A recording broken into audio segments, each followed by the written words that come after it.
Thank you very much.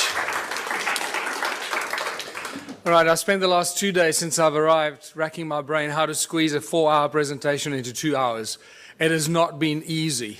So I'm going to go through this at a pace, not because I want to confuse you or myself, but I feel like if I leave anything out, I feel like I'm robbing you of valuable content.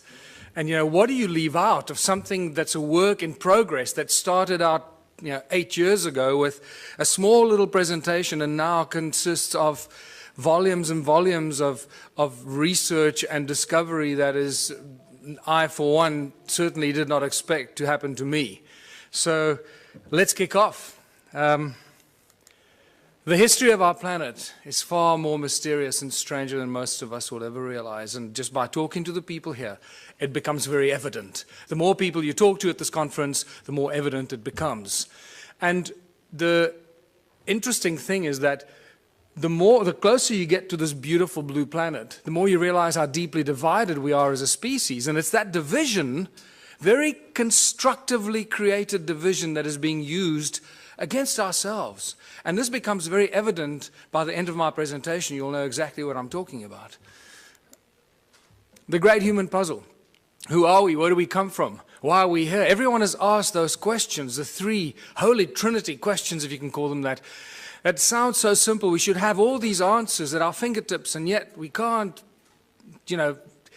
define these answers with any kind of confidence, because every time we think we've reached some sort of answer, everything shifts and changes and sends us in a completely different direction.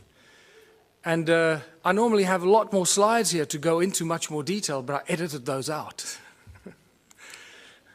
Sound and resonance seem to be the common denominators of religion and creation. No matter how far back you go, no matter how many civilizations you look at, eventually, if you scratch deep enough, that's what you're going to find. Sound, resonance, frequency, but primordially the sound. And it also somehow connects us to opening us to understanding high levels of consciousness. And that becomes very important as we go through this presentation. In Christianity, it's the word. God said, let there be light. Okay, let's not get into the semantics. Yes, that we can define that in very various ways, but let's look at the basic stuff that we're dealing with here. The word.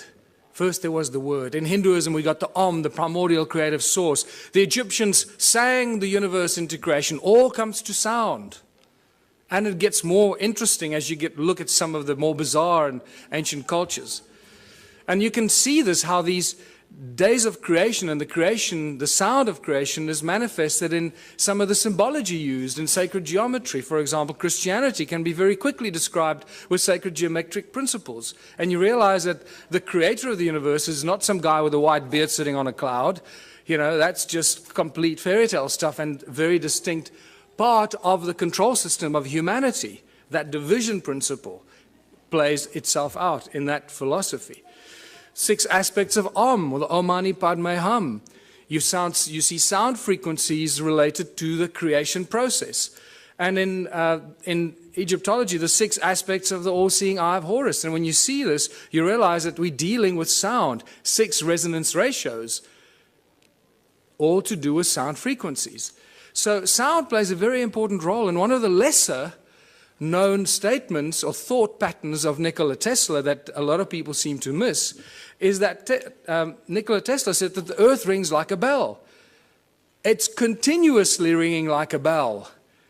And if you know how to use this primordial source sound frequency of Mother Earth, you'll know how to convert it into an unlimited source of energy. And I believe that's what he really did. What he did with it up at the top of the tower remains a mystery to most of us, and we're all trying to emulate that. But I believe that he was talking about the sound of Gaia, an unlimited free source of energy.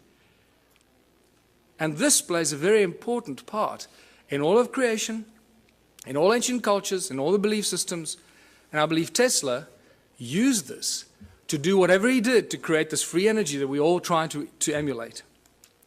But what is sound? What is sound? Because we think that sound is just something that travels at a finite speed.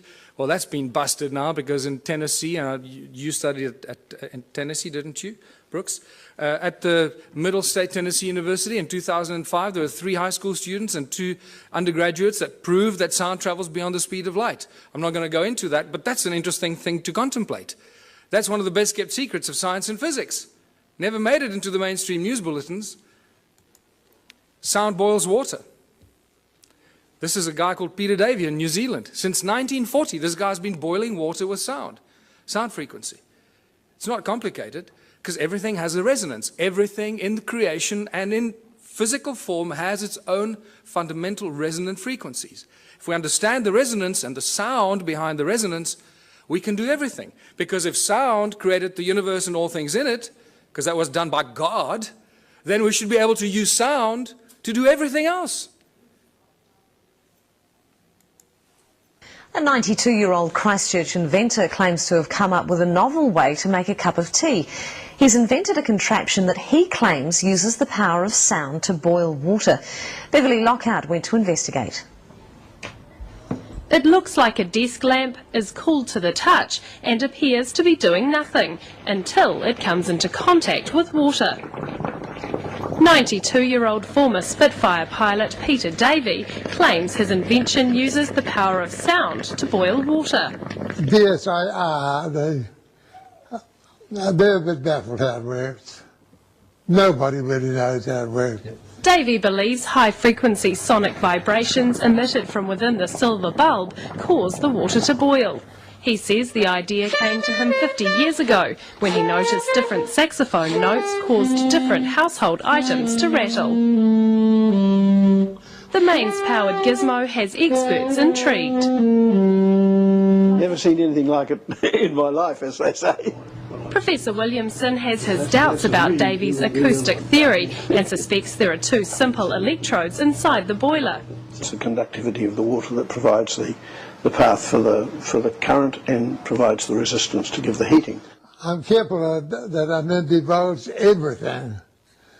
I'm waiting to get a manufacturer that's prepared to put some money into it. And if he does get it on the shelves, he's already got one interested customer.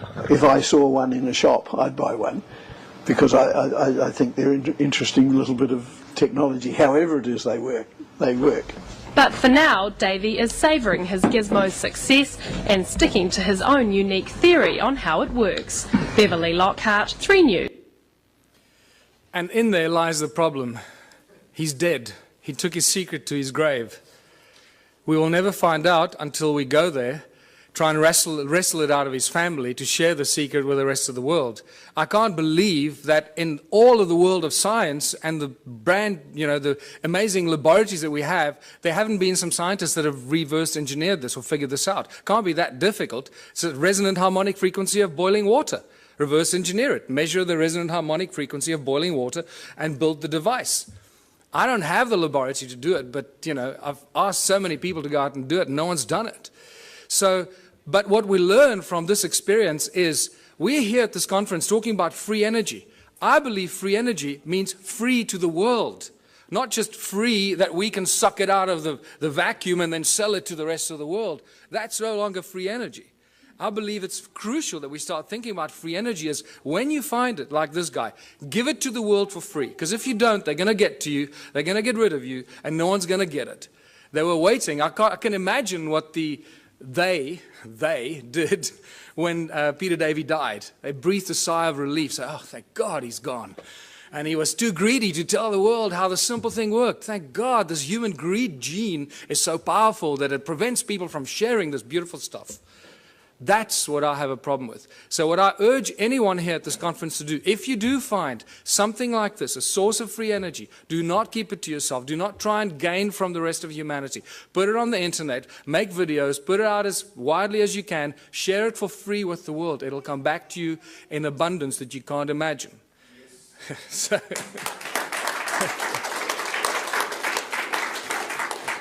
Sound levitates. All ancient cultures talk about levitating things with sound, not just sound, but also with mind and thought. Now, we hear about it all the time, but until you see something being levitated by sound, it's difficult to comprehend. Here's a beautiful example. Most of the stuff exists on YouTube, but we don't go looking for it. So, Notice that you can hear the sound frequencies because the items they're levitating are very light. Remember, the higher the frequency, the higher the energy. So these polystyrene items are very light, so the frequency is lower frequency that's audible to our ears. So when you're trying to levitate giant blocks, you would need very high frequencies that you can't hear, and then it looks like magic. Also note that the sound source comes from two different sound sources, and it seems to levitate it at the cross point, the crossroad of the sound frequencies. That's what the levitation effect is. This is very important later in my presentation. And the knowledge of the ancient cultures.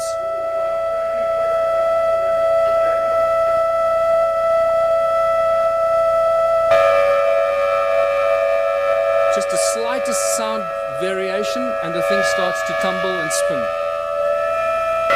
Slightest little variation on the frequency.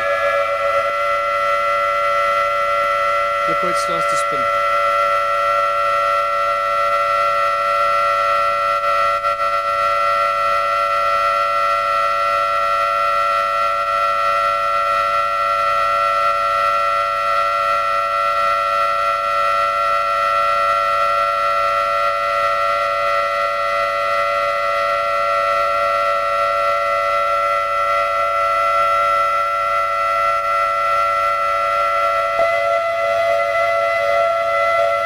Real irritating noise, but you know, you have to put up with it too.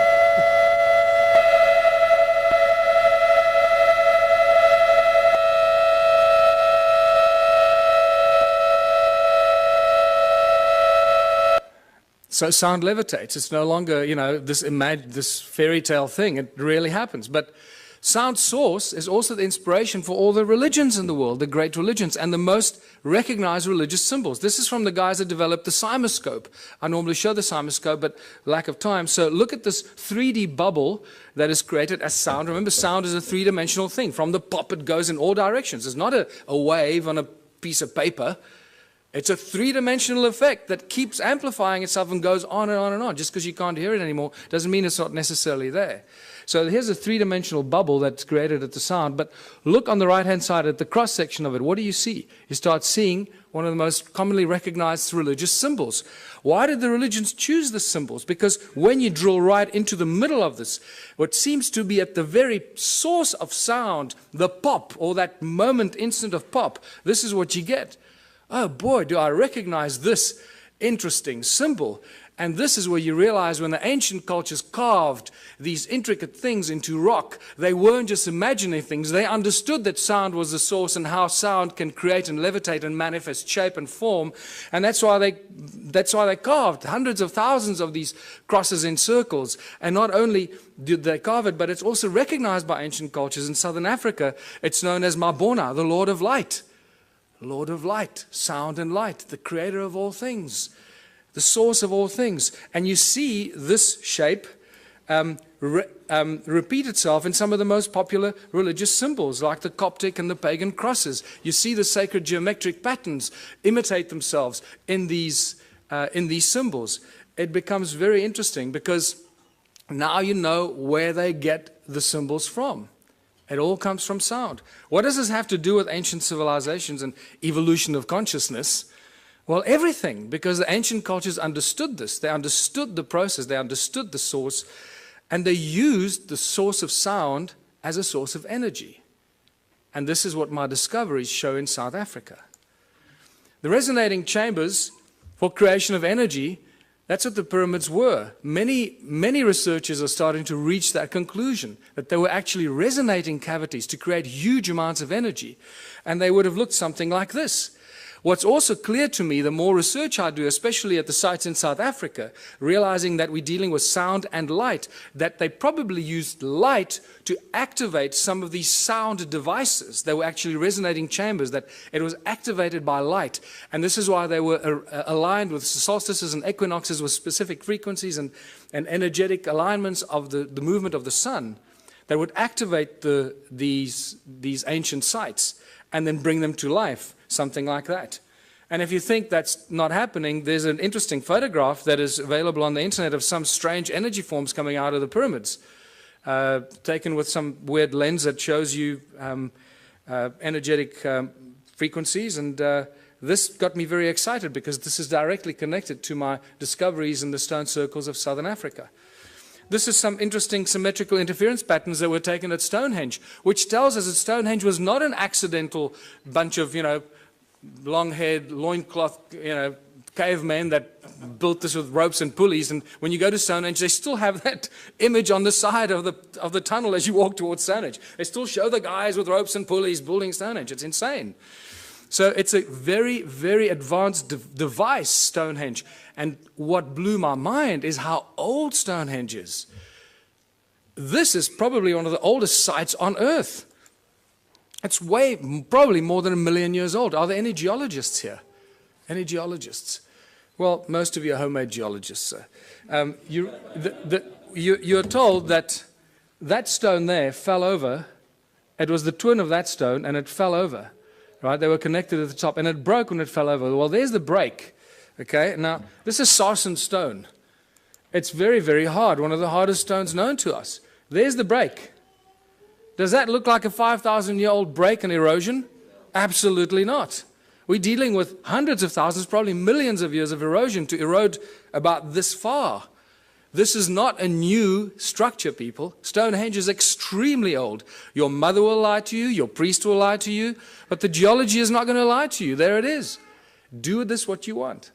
It tells us we're dealing with ancient sites and advanced knowledge of sound frequency, because we see it in the patterns that the Stonehenge site still generates today, even though it is in the state of disrepair. Just like the stone circles in South Africa, in the incredible state of disrepair, are still giving us insane amount of energy that we don't know what to do with. This is another example of how old Stone Age is. That crack was clearly not there when the builders built it. You wouldn't put a lintel up with a crack in it. So we have to assume the crack happened after the event. And look at the erosion around the crack. I mean, this is insane amount of erosion. So, modern day levitator. Southern Florida, this guy called Ed Leeds Cullen in the 20s built this amazing place called Coral Castle. This is still a mystery to a lot of people, or they don't know about it. And he single-handedly put these giant blocks on top of each other, carved them, sculpted them, shaped them on his own. The interesting thing is when they used to bring the trucks used to deliver these rocks, he would offload them single-handedly. And nobody knew how he did it. He always made the guy stand around the corner or something like that, until one day, 2 young schoolboys saw him offloading these giant coral blocks. And they came home very excited saying, "Hey, Mummy, we saw the guy." And they asked, "How did he do it?" And the kid said, "Well, he did it with ice cream cones in his hands, 2 ice cream cones." And the parents imagined, naughty children, what are you talking about? You're trying to force us into buying your ice cream for dinner, right? Well, that's not true. When I heard that, I got extremely excited, because that is consistent with what I've been finding in southern Africa. Ice cream cones, cone-shaped tools. And that's why I call it the ice cream cone phenomenon. And this has become a very important part of trying to unravel the ancient mystery, how they did this stuff. They used sound, they levitated stuff, but how did they do it? And I find many of these cone-shaped tools scattered all over southern Africa, among the ruins, wherever you go. I was up the mountain 2 weeks ago, again, walking through areas that I've never been before. Remember, at this stage, I'm the only guy researching this, the whole of southern Africa. It's like I'm the only guy researching Egypt. That's the equivalent of that. There's one guy in all of Egypt let loose to do, try and get some sanity out of this. And so I feel a little lonely, so come help.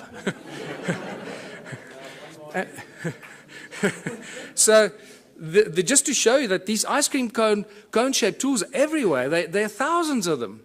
I've just collected a few, because after a while you get bored. Say, oh, there's another one over there. And then you get to the Rosicrucian Museum in the United States, and guess what I find? These cone-shaped tools on display with Sumerian writing on it, Sumerian cuneiform writing on it, commemorating the building of the temples in Sumer. They were then stored in the walls and hidden in secret chambers in the walls that were retrieved from the secret chambers in the walls. Now they're on display in the United States. Cone-shaped tools commemorating the building of the temples in Sumer. The plot thickens, doesn't it? So let's go back to South Africa, or Southern Africa. The current belief system is that Southern Africa was a sparsely populated part of the world with only a few inhabitants up to about 1,000 years ago. And they tell you about maybe 5,000 people, maximum 10,000 people, hunter-gatherers running around, shooting a buck here, shooting a buck there. Well, they don't do their homework when they put this in our history books, and they insult our intelligence, because unfortunately the ancient stone ruins of Southern Africa tell us a completely different tale. But they still continue to put in our history books, still today, that these are just cattle kraal for keeping cattle. These amazing stone structures that cover most of Southern Africa, but they didn't know that it covered most of Southern Africa, so they put these ignorant things into our history books, and then we pay lots of money to send our children to university to regurgitate this crap. Right? And it's spectacular. They just make the stuff up, put it in the history books, but because they doctor this and doctor that, everybody just kisses their butt and nobody questions them. It's really sad, but just to show you what some of these structures look like, I'll go through these rapidly. They are really remarkable structures. And the walls are not very high. Sometimes they're flat with the ground. Some places they're 3 meters tall or 2.5 meters high.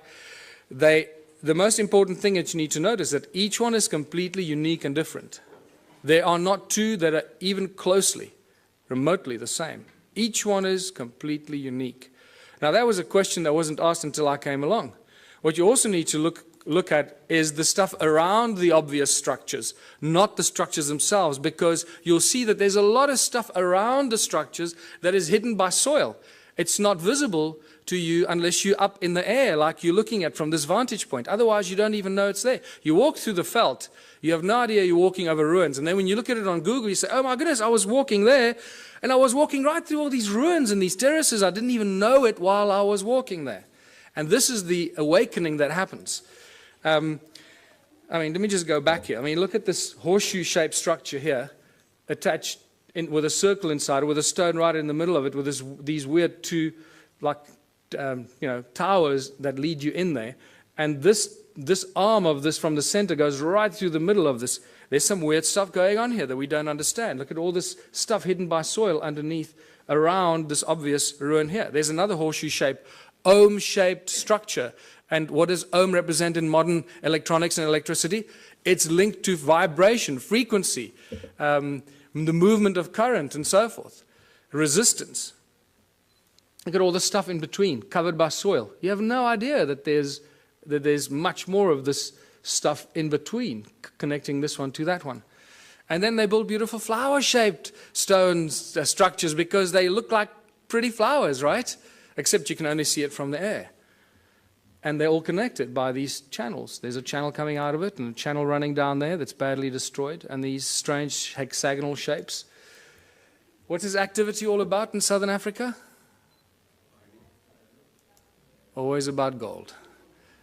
Don't you ever forget it. Always about gold. And remember, it's not the obsession of humans with gold, it's the God's obsession with gold. In Genesis 2, when Adam was alone on earth, Eve had not yet been fashioned from his rib. God comes to Adam and says, hey buddy, there's a place called Havilah. It's land full of milk and honey. The land is good, the water is good. And by the way, buddy, there's gold. What on earth is going on here? Why would God, the creator of the universe and all things in it, the commander of consciousness, want to tell Adam about gold? And it's in that one defining moment that you divide God with a big G from God with a small g. Huge, huge division. The twain shall never meet. And the Bible and ancient texts seem to be, especially the Bible, is constantly crossing those lines. What I find fascinating, scholars that have been studying the Bible for 30 years, their entire life, still keep crossing that line. God with a big G, God with a small g. The Elohim is a plural. The Elohim and the Annunaki are the same beings, and I'll show you why. We've got conclusive evidence that the Annunaki and the Elohim were the gods of the Bible, the gods with a small g, the malicious, malevolent beings that were after gold. The divine creator of all things does not want gold. He doesn't take credit cards, and he doesn't use money. And we'll get to that. The ancient history of Southern Africa is all about gold. You can't, the whole Monomotapa kingdom that was attacked by everybody from the north, and they could never be overthrown, the golden kings of Monomotapa. Fascinating story. Not many people are even aware of it. What do other ancient cultures or other ancient texts tell us? Well, the Sumerian tablets tell us in great detail about the Annunaki. And all the great biblical stories are first found in the Sumerian tablets in much greater detail. And when they, like the creation of Eve from Adam's rib, is reduced to 2 lines in the Bible. In the Sumerian tablets, it's a whole chapter on it, how it happened, how they put Adam into a deep sleep, and blah, blah, blah. It's phenomenal information. But so what we do know is that a lot of the stories in the Sumerian tablets are translated into the Bible much later and abused or used for abuse against humanity. Work in the Abzu is the constant reference in the Sumerian tablets. Abzu has been given many names, but its primary sort of reference is always linked with gold. This is Abzu is where the gold came from, and there's some great references from Sitchin's work where the landmass, the shape of a heart was given, in the lower parts thereof golden veins from the earth's innards were abundant. Abzu, of gold the birthplace, Ea to the region the name gave. And I'll draw that comparison for you to show what he's talking about. The Sumerian god Enki is inextricably linked to Southern Africa and the gold mining empire. And in my longer presentations, I go into more detail why I say this, but it's just overwhelming. It keeps coming in waves and waves, how Enki is linked to Southern Africa and the gold mining empire that he set up there some 400,000 years ago.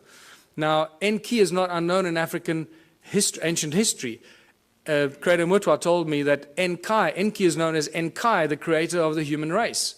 It's just to throw that at you. And it gets weirder and weirder the deeper you go into this. And then Enki decides to create a species because they needed help to get the gold out of the mine. You can't just use machines. Machines break. And it's much easier to clone a species and train them and let them do this stuff, because if they die or get sick, then you just replace them. It's better than building machines. They just breed on their own. Look what they've done. 7 billion. Great breeders, these machines, these slaves. Let us create a Lulu, a primitive worker.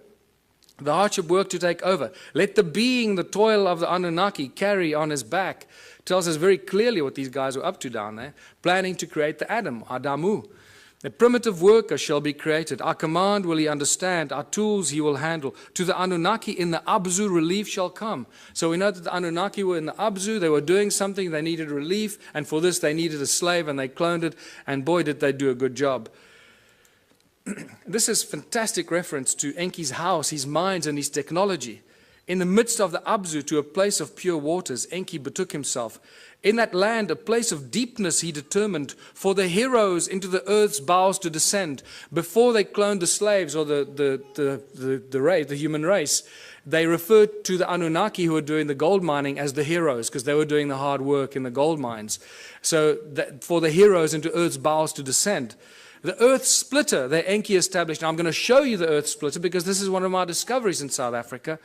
Therewith in the earth a gash to make, by way of tunnels, earth's innards to reach, the golden veins to uncover. Boy, now that we found the physical evidence in South Africa and Zimbabwe, mostly, suddenly Sitchin's work becomes like poetry, because we can point to what he's referring to. We've got the physical evidence for which he's often undergone a lot of criticism, Oh, he's making this stuff up. Well, anyone who's still a naysayer about Sitchin's work, wake up. We got the physical evidence. It's there in beyond believable abundance. Is there a ruin or a settlement that could be linked to Enki? Absolutely. And this is Great Zimbabwe, the greatest ruin in southern Africa. It has to be the biggest, right? This is just a spectacular place. And just to show you, some of the walls are 10 meters high and 6 meters wide. Great Zimbabwe is a spectacular sight. And it has got Enki's energetic imprint all over it. Any of you that do energetic work, go and look at it. You're not going to believe your eyes. What's so special about the ruins in southern Africa? Well, they're very special cattle kraal for very special cattle, because this is probably where the word holy cow comes from.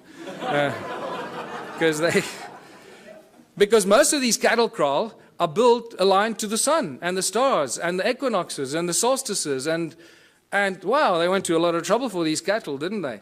And the sacred geometry, and you start seeing how sacred geometric principles just jump out of it, out of these structures, and you realize, hold on, this is not just somebody building things, to pass time. And clearly this was easy to these people, because every single one of these ruins that is measured, and this is all Jan Heine's original pioneering work for which you'll always be remembered, because every ruin that he's measured so far turns out to have these very intricate alignments. And this is spectacular. And you'll understand why this is so spectacular when you realize how many of these ruins there are. These, look at this, they're perfect, and you draw a circle over there, which doesn't look like it's real. But when you extrapolate that flat line into the circle, you get a perfect hexagon. When you start joining the corners of the hexagon, look how it touches the inner circle perfectly. This is not accidental, people. This takes real exact science and understanding. There you go. So these structures down there are not just simplistic structures. They carry huge amounts of energy. And important to note that there are no doors or entrances. This is an important thing that you find in some of the archaeological reports, and they say, oh, there are no doors and entrances, and then they forget about it. And then they tell you, it was probably built by a migrating group of 15 to 20 people, and they built it. And you say, hold on, you just told me there are no doors and entrances, and now you're telling me that it was built by people as a dwelling. So what's going on here? What are we dealing with here? And you don't get intelligent answers from the so-called authorities on this. And agricultural terraces. Thousands of kilometers of agricultural terraces. In fact, more than 450,000 square kilometers of agricultural terraces in a sparsely populated part of the world. Who built these terraces? What were they planting in these terraces? What's going on here? It doesn't fit. It doesn't match. Terraces are everywhere. When you start looking and opening your eyes, mountains are covered by these terraces. This is in Botswana. This is in Lesotho. There are terraces up some of the most incredible steep mountain sides that don't make any sense. In fact, if you go into Google Earth and you look at Lesotho, I challenge you to find any part of Lesotho without terraces. It's actually quite incredible. There are just terraces everywhere. And there's just been no people down there to build these terraces, so where do they come from? This is one of the greatest examples, because you can see the channels that link them, the circles and the terraces, all one giant grid. Nothing stands alone. Remember I told you, look at around the circles, the stuff hidden by the soil, because there are no standalone circles. They're all part of a giant grid, a huge grid. No standalone, all connected by these weird channels that are clever people at university call roads to drive the cattle on. This is why these roads are there, because they were built because the people 200 years ago built them to drive their cattle on. And that's as far back as they go. Maybe 400 years ago, that's it. This is just spectacular. This is right up the road from where I live. So when I leave my house and I go walking in the mountains, this is what I walk in these places. And it's rather silly. So I take a lot of photographs and I write a whole bunch of stuff, and then I come talk to people like you, and I feel like I'm, alone, lost in the world. Ancient roads and channels run for hundreds of miles. Notice, circle, channel, and the extrapolation or the extension of the circle that looks like a giant spider's web. And it's these giant spider's web that turn into these agricultural terraces. And there's a very specific reason why this is all connected, which you'll understand soon. Look at these archaeological drawings from 1939, clearly showing us that there are no doors and entrances, and these circles are all connected like a bunch of grapes. And then they don't make any more comments about it, they just leave it. The roads link every stone circle. There's the road there. It's very, very badly eroded, as you can see. Most of the times you don't even know you're walking on these ruins. Over there at the bottom, it used to connect in there, but that looks like water washed it away at some stage. Look at this linking into these strange hexagonal things. There's not enough time to talk about that, but there's spectacular information about what is going on there. And there's ruins there and there, but they're just covered by soil. This is a beautiful example of a channel running into with all the stuff around it. The spider's web effect. Look at this. Now imagine most of southern Africa looking like this a long, long time ago. And these are all cattle kraal, as I said, built for special cattle. There were a lot of cattle. Boy, they were just, I don't know where the people were, but there are a lot of cattle. Hey, maybe...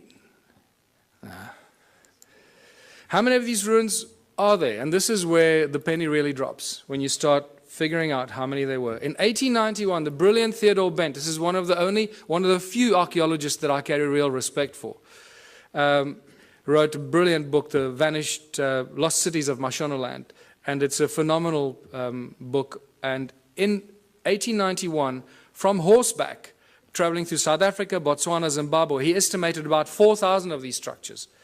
Then by 1974, Roger Summers, who had more technology available, calculated about 20,000 of these stone ruins. Now, by now, I started going, hold on, 20,000 stone ruins in a sparsely populated continent doesn't make any sense. I got involved in 2007 when Jan Heine introduced me to this, and within 6 months, I estimated at least 100,000 ruins. So I thought, well, before I release Temples of the African Gods, I can't just thumbsuck the stuff. Let me have some sort of at least scientific argument for this. So I started counting. I used Google and aerial shots and just started counting, and extrapolating, getting averages per hectare, per square kilometer, per larger area. And I went all over southern Africa and found these densely clustered areas and got averages. And some of the aerial photographs looks like, there's circles here. When you look closer at it, when you study this, you see how connected they were. This is all over southern Africa. Some of them are in the Transvaal or in Gauteng, what used to be the Transvaal, in Mpumalanga, in the Orange Free State. There's some in Natal, KZN. I just found some in KZN 2 weeks ago when I traveled to KZN. And I hadn't found any before. So wherever you go, you find more ruins. Zimbabwe, Botswana, as I mentioned. And this one I'll be talking about again. This is near a town called Bronkhorstspruit, very strange looking structures. This is again close to my house. And this is south of Johannesburg. There are thousands and thousands of these south of Johannesburg, and they think they discovered gold there in the late 1800s. And this is just spectacular. It's the density of these. This is other side of Rustenburg, where I grew up near the platinum mines on the way to Botswana.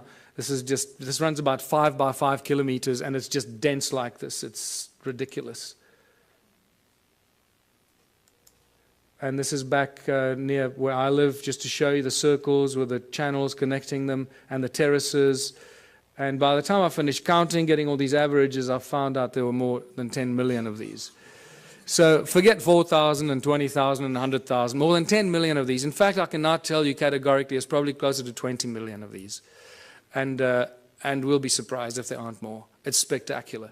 We're dealing with the largest and most mysterious ancient civilization on earth that no one's paid any attention to until now. What happened to them? What happened to 10 million stone structures and the people? Forget the stone structures. We've got evidence of those. Where are the bones? Where are the dead people? There's nothing. Not a trace of who occupied these. Isn't that more mysterious in itself? That for an extended period of, I'll show you, about 280,000 years, people lived and worked here. Then no fossil remains of these people. What on earth went on here? This is where you start listening to people like Drunvalo Melchizedek, when he says that, human populations have been evacuated and moved from one planet to another. You go, well, hold on, suddenly that makes a little bit more sense than anything else. Because we should have found bones. There's been a lot of digging, mining, and there should be bones everywhere. Farmers, building houses. So what happened to them? This is where the Sumerian tablets become very important.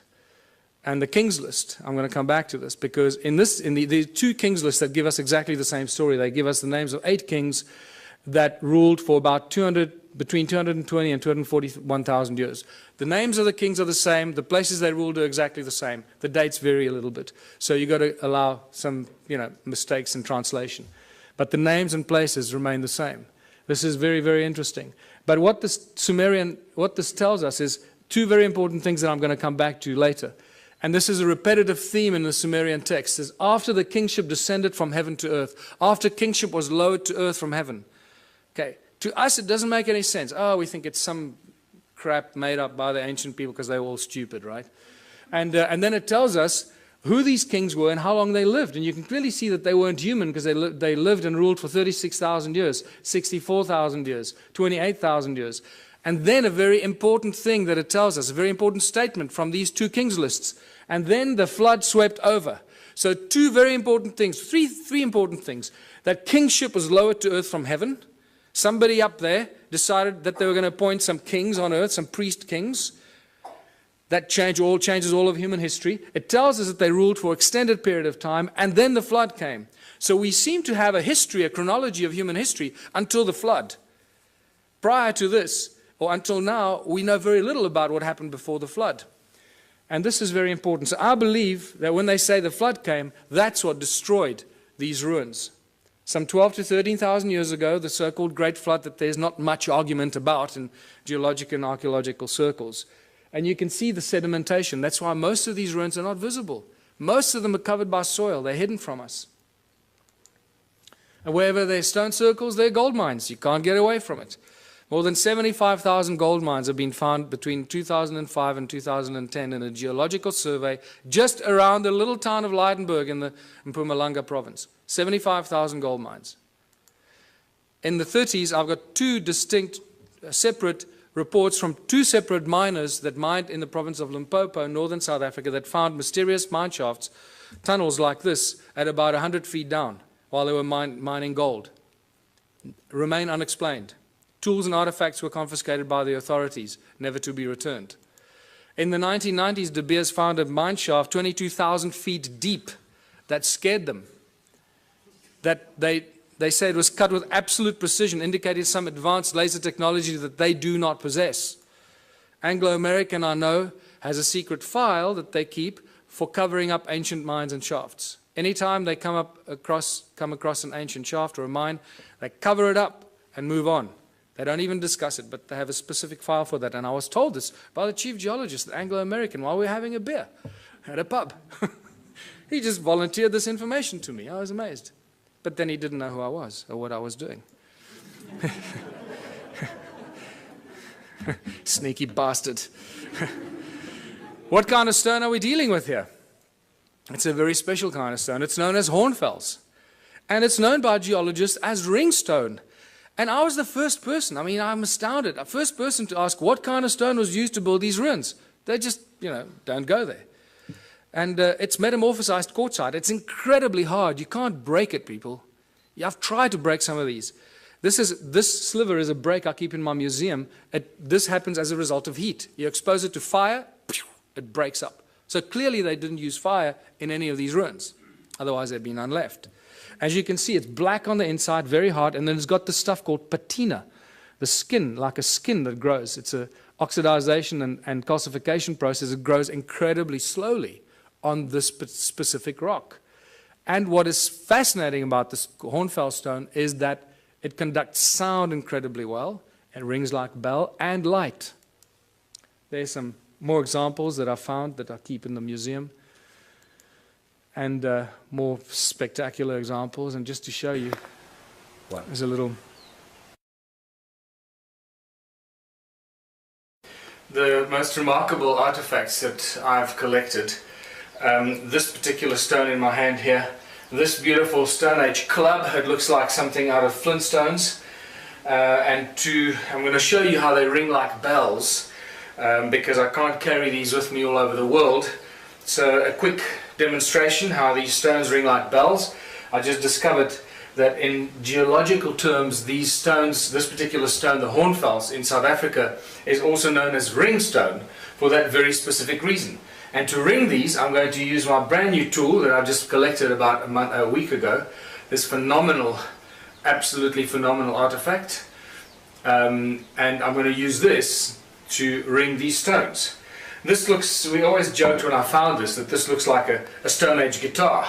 And it's pretty much like that, And I'm going to show you that it is very closely related to a musical instrument in ancient times for very specific reasons. Now you might think that the stone shape is just accidental and that it broke off or something. You'd be mistaken, because I've collected probably about 4 or 5 stones that are very, very similar in shape, very similar carving structure. There's broad base here and then down to a narrow tip, and somebody removed this particular piece of the stone over there for specific reasons, as you will hear, which I'll ring a little bit more.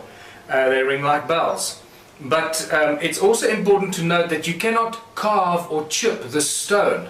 it will splinter and fragment, and it will not be chipped or carved. Okay, so these shapes that we see here must have been molded in some way, and molded for specific acoustic properties. And this is why. You've got to hold it a very specific way to make as little contact as possible to get it to ring and resonate at its optimum. Now remember, it's also covered in patina, the skin of the rock, this brown reddish color that covers the rock, that is no longer the original black or charcoal color, the original color of the metamorphosized quartzite that's underneath. And that's how it rings.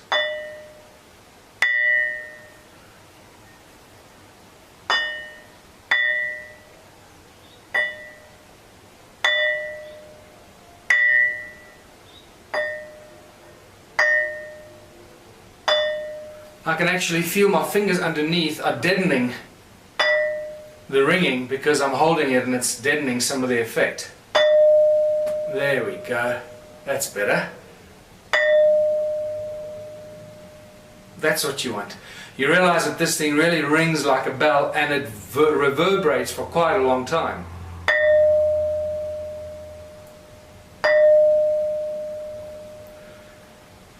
Alright, and now to show you that this is not the only one, here's the other one. The Stone Age Club. And I drove over this myself a few times, driving up the mountain of the forest road, and eventually I stopped and picked it up because I realized this is one of the most remarkable tools that you will ever find, and thank God I did.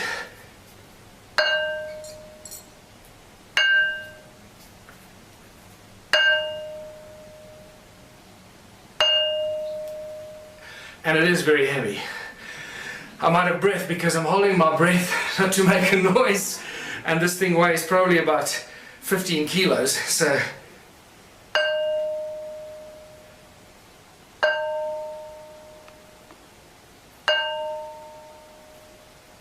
and there you go.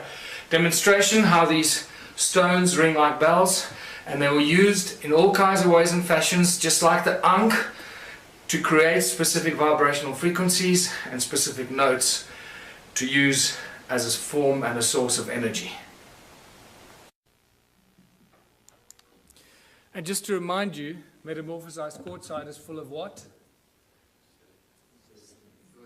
So we can talk about this later when we start getting into the consciousness principles. What are we really dealing with here? And what do these ancient sites contain? How much information is actually stored in these ancient sites? Yes? Just a quick question. With the stones there, I noticed that the frequency was the same. It seemed to be the same note. Did you actually ever try and measure the exact frequency? Yes, we did. We measured. Well, not those two. I haven't tested those two. But somebody emailed me. I get thousands of emails. Somebody emailed me saying that's a B flat, I think. That is very important, but it's just not enough time to go through all the stuff. Sorry. And then all these anomalous tools I've been collecting and finding. Strange tools. Once again, some of them are these cone-shaped tools, always to these points. And then the stone phallus. Stone phalluses seem to be very popular in these ancient times. What's important to note, see how the patina has covered all of them, remember? Somebody must have carved them or shaped them at some stage. And they're all covered in this brown patina. Okay, keep that at the back of your mind. This is at top of the big ruin on top of the mountain there. That's spectacular, whatever that is, a bird-shaped stone, or there's a whole other link to the Zimbabwe birds that is in here, but we can't go there. These strange tools and artifacts that are just spectacular, that make no sense to us today, because it's not part of normal archaeological, stuff that they exhibit. And then the most spectacular mystery in all of archaeology, the sacred stones. The special sacred stones. Hundreds of thousands have been found in southern Africa. Now, because we had a breakthrough energy conference, you'll automatically notice that they resemble a torus shape. So I'm giving you a little hint as to what these are for. But in South Africa, the Archaeological Society has it as a logo, and they will still teach you that these are weights for digging sticks. That the people made them in the hundreds of thousands, when there were only a few thousand hunter-gatherers, because this is from the Stone Age, right? So there were no metal tools. They made this with other stones because they needed weights for their digging sticks when they were digging for roots in the veld. I can't think of anything more insane. These people should be locked up. Where's the flagship among all these ruins? And this is where we get to the very important Adam's calendar. It was rediscovered in 2003 by Johann Heine, and he'll always be remembered for that, because this is one of the most spectacular discoveries in all of human archaeological history. These are the two central calendar stones. Baba Kreda Mutwa, the preeminent African shaman, told me when I saw him, there you can see Adam's calendar in my other book lying on the desk. When I showed him this book, he burst into tears and took quite a while to calm himself down. He said he never thought he'd see that sacred place again. He was initiated at this place in 1937 as a young shaman, and he calls it Inzalo Yelanga, or birthplace of the sun. Specifically the S-O-N, not S-U-N, because it is believed by the shaman that this is where the gods created humanity. Birthplace of the sun. That's what it looks like from a helicopter. Circular structure, that is north, that is south, not the trees, the stones under the trees. They're the two central calendar stones, and over there you see a wooden pole. That's where the stone man used to stand, and right from the stone man across there, across the Horus bird lying there, which you'll see, we're looking east, exactly east at the rise of the sun. On the edge of this cliff, which is known as the Transvaal Escarpment. There's looking north, exactly north, between the two stones. You can see north-south line goes right between the two central calendar stones. And why is it a calendar? This is Johann Heine showing me of our very first visit there, why it's a calendar, and he did all the original calculations when he rediscovered it. This setting sun casts a shadow, this rock casts a shadow on this one, and you can tell every day of the year, from the summer solstice on this side until the winter solstice on that side, and it comes back. So it's still an accurate calendar, and one of the few that I know. I can't think of any others that do this, monolithic calendars or Stone Age calendars. This is a 3D reconstruction that we did, putting the stone man back in his place, who was removed in 1994 by the Minister of Environmental Affairs, to put a plaque on it to commemorate the opening of the Blue Swallow Nature Reserve. Isn't that ironic? Desecrating one of the oldest sites on Earth. And then they try and prevent us going there because we're bringing tourists there and we're desecrating the place. And there you have, looking out east from the stone man across the calendar stones, very distinct Horus stone, looking at what? 3 stones that seem to align with those pyramidal structures over there, that are aligned with the rise of Orion over there. But you'll see more about that now. How do we date the stones? We look at everything. I'll look at anything, because you can't date stones. So you got to look at everything. Use your, do what the guys in CSI do. Follow the clues and the evidence. And what makes most sense, you have to go with that. So first of all, every stone there is known as dolerite. It doesn't belong there. It is now categorically proven and shown from geological studies that those stones do not belong there. They were brought there by somebody to build the calendar site. That's the edge of the Transvaal Escarpment. It's known as Black Reef Quartzite, and it's full of gold. There's a gold mine underneath that ridge, actually, an ancient gold mine. The erosion, that piece there broke off there. That's the erosion on the tip of that ridge, on the break.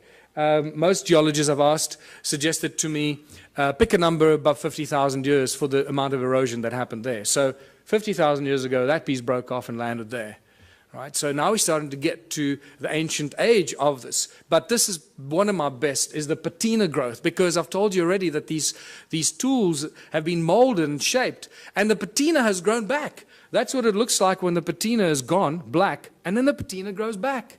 This is a great example of a monolith in one of the stone walls that at some point broke, and the tip broke off. Look at the patina that's grown back. There's about 2 millimeters of patina growth. We're dealing with something. This patina is known to grow at about 1,000 years per microscopic layer. 1,000 years per microscopic layer. So for 1 millimeter or 2 millimeters of patina, we're dealing with something that's 100, 200, 300,000 years old. We don't really have a measure for it, but it's extremely old. And we know that this is not normal archaeology. Look at this beautiful carving of one of the stone structures. So not only did they build the stone circles, but they first carved them into rock. This is another interesting part of this presentation that I normally go into a lot more detail. But look at, after they carved this crack appeared through the rock. This hornfels stone, you should see the black of the hornfels on the crack. On a fresh crack, you'll see the black of the hornfowls. But it's so old that the patina has grown into the crack and completely covered up the black color. So this shows us how old this carving is. So we're dealing with probably 50 to 100,000 years old that this carving is. So these are the kind of indicators that we have to use when you deal with this kind of evidence, because you can't follow the normal archaeological routes. They just don't have the tools to do that. But this, my friends, is by far the most important discovery, I believe. If you look at the circular, you can see the whole Adam's calendar is a circular structure, north-south. But the first thing that you notice is that it's not at 12 o'clock. It's not true north. It's slightly left of center. So Johan Heine and I had it measured, and we found out that there's a 3 degrees, 17 minutes, and 42-second deviation anti-clockwise. Now, that's not possible, because we're not dealing with magnetic north. We're dealing with true north. And at first, we thought that this had something to do with the precessional wobble. So I spent a lot of months trying to analyze and speak to experts in precessional counting and all that. And I realized, hold on, I'm barking up the wrong tree. This is true north. Wherever you are in the precessional wobble, true north stays at true north, right? So what's going on here? This is 3 1/4 degrees deviation. I believe that the man that holds all the information is Charles Hapgood, who's been trying to teach us about crustal displacement and crustal shift. I believe that Adam's calendar is a real geophysical example that crustal shift displacement did happen, because these guys did not make mistakes. They would not have accidentally built a 3 1/4 degrees out of alignment. It's not going to happen. So, we know that crustal displacement happened, we just don't know when. But here we have physical, geophysical evidence that it did occur. And then obviously the Orion connection. You can't get away from the Orion connection. All ancient cultures do it. I've mentioned it already, those three. There's your Horus stone, and look at that distinctly carved rock there. Those three, if you lift them up, they align precisely with the rise of Orion's belt when it was flat on the horizon. I've had 2 separate calculations done by 2 separate astronomers. Both of those will be wrong, because none of them took into account that 3 1/4 degree misalignment. So, but it just shows you that their calculations are really, really old. That's really interesting. I didn't cross-examine on them. And just to show you this beautiful Horus stone, I discovered that one morning when I went there with another guy very, very early when I started doing this exploration. And that stone was covered by soil. So we couldn't see. I didn't know that it was actually a Horus or a bird-shaped stone. But then when I moved the soil away from about there, suddenly this beautiful head and nose appeared. It doesn't look like much from here, but there's nothing to stand on to take photographs. You know, if I take one step backwards that way, I fall off the edge of the cliff. So, and there you go. It's about 3.5 meters tall. There's a fat belly there that you can't see on this angle. And the nose is broken off. It's probably maybe another foot there that would have extended. If you lift it up, there you got it, reconstructed. Adam's calendar. When I called it Adam's calendar, I had no idea how close to the truth it was. This is where humanity was created according to ancient African culture, where the Annunaki artificially, genetically created the Adamu, the human species that we all belong to in various forms and shapes. And then we get to the discovering of the pyramids. The mystery just, gets better and better. Look at that. This is one of the first pictures taken of Johan in 2003 when he started measuring the calendar and finding out all these mysteries. One of the best pictures, because I've been there thousands of times and you just don't get good pictures of the pyramidal structures. There's a third one, a little one over there, just sticking its head out. I've been told through various means that there's about 30 meters of sedimentation down there. So we're only probably seeing half of those pyramidal structures because of the flood, remember? The flood that destroyed all the stuff. That would have covered all of it. Why are they pyramids? Why am I so convinced they're pyramids? For various reasons. First of all, when you go into Adam's calendar, the moment you cross the circle, because there's no obvious circle, it's an imaginary circle. The moment you cross that circle with your GPS, you lose signal. Okay, it works here. The moment you walk in there, your signal is gone. And I love the macho guys. They just love it. Oh, my GPS will work. You'll see. I'll show you how my GPS works. And they go in there. It's fantastic watching them. Just see that ego drop very quickly. And then when you take the same GPS down to the pyramids, there were 4 of us. I will forever regret not taking a photograph of it, because there were 4 of us standing with GPSs like this. And every GPS gave you a completely different reading. Not just slightly off, but miles off. You were like, you know, in another province. It was insane, right between the two pyramids. Not only that, but all these ancient cultures built things according to the sacred geometric principles. So I thought, hold on, this will tell me if it's linked or not. Let me draw a golden mean spiral from Adam's calendar and see where it lands. Well, you know, I didn't have to guess. You got it. So here we can do a beautiful twist on those that want to stick to mainstream science. And we can argue the argument of probability, which is one of the most commonly argued arguments in science, isn't it? Probability. So the probability factor that the golden mean spiral accidentally ends between the pyramids is so completely out of kilter that it has to be linked. You're dealing with several million or several billion odds to one that it's, you know, an accident. So the probability factor plays a very important role here. We're dealing with something that's connected, and also through channelings and other psychic revelations, I've been told in no uncertain terms that we're dealing with some very advanced stuff here. And then when you connect Adam's pyramids through Great Zimbabwe, Enki's house, it lands right in the Great Pyramid of Giza. And all along the 31 degrees east longitudinal line, the Nilotic meridian, right, which is also linked to the white lions of Timbavati, the sacred white lions of Africa. And you start seeing all this connection. It's just beautiful. It just unravels more and more. And then my beautiful friend Willem de Swart, who's decoded the numeric system and the secret numbers of God, made it very clear to me that the name Elohim equates to the number 31. Elohim, 31 degrees east longitudinal line. So this gives us an indication that the Anunnaki and the Elohim are the same group of beings. I just recently did an interview with George Nuri. The very last caller that called in told me he was abducted by the Anunnaki 12 years ago, before he knew any of the stuff we're talking about here. They told him they were tall, about 9 feet tall, blonde, blue-eyed individuals. They told him they were the Anunnaki, and they also told him they were often referred to as El or Elohim. That was very interesting, and then the show ended. So I need to talk to him more. So what were all these stone circles for? Millions and millions of stone structures, all connected. Each one is completely unique, different, built with stones that ring like bells. What's going on here?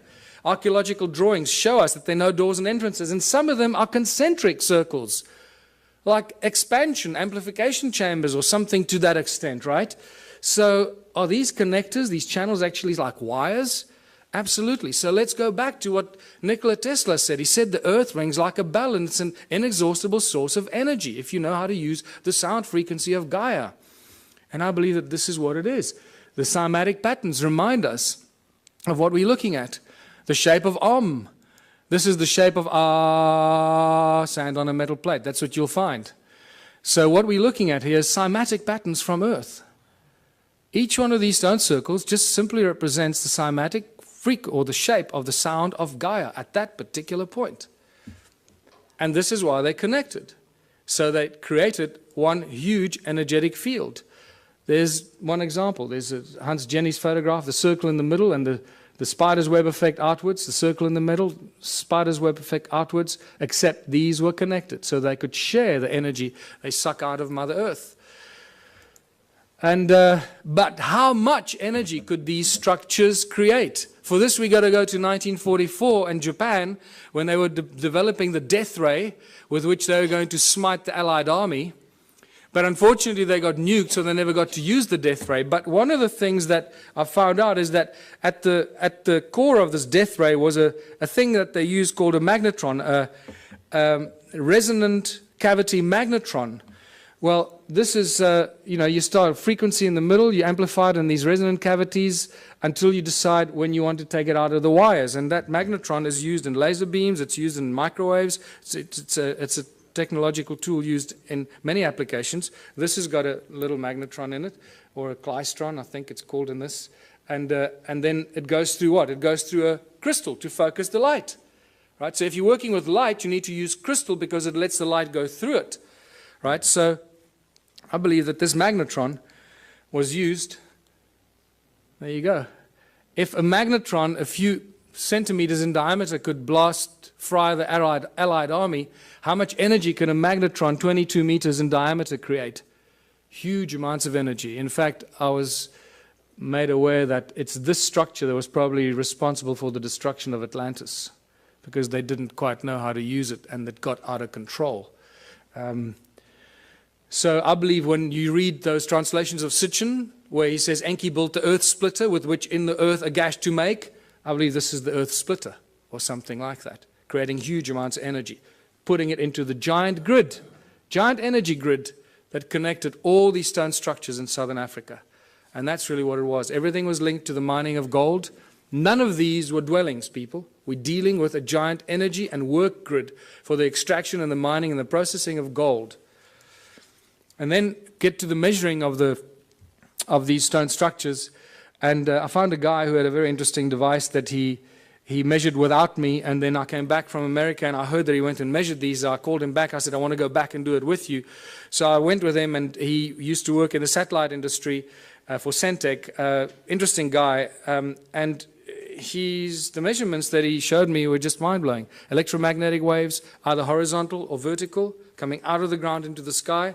Sound frequencies in hertz, the loudness in decibels, and also what he calls the heat signature. The heat signature that he explained to me, he measures up to, it's the average temperature of the ground below the soil, below the surface, down to about 300 meters.